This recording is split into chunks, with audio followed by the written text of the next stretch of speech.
In the last 3 years, Mr. Girish Aya, co-founder of WOFR, has been coming back to Finland Edu to hire our finance students. Let's find out what gets him coming back. What makes our students stand out compared to other recruits? First thing that really stands out is the attitude. The students are already in a professional work mode from the day one itself. They understand their responsibilities and also what is needed at home. With Finplan students, we always have quality coming in. At the same time, we have very positive attitude, which is making the students more job ready. How have our students fared at your company related to performance and adaptability? I think they have felt fantastic because almost 90% of the people who have done internships with us, they end up getting full-time jobs.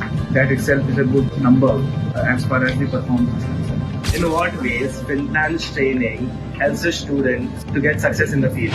During the phase where the tutors are imparting knowledge, they are giving a lot of insights on how anything, any subject is practically having implication in their work. So there is a lot of thought around how to do things practically. Second, also from a personality standpoint, the environment is very professional. I see people wearing blazers and everything. So from the day one they start being part of this institute, the aura of being professional, the need of being professional is there constant.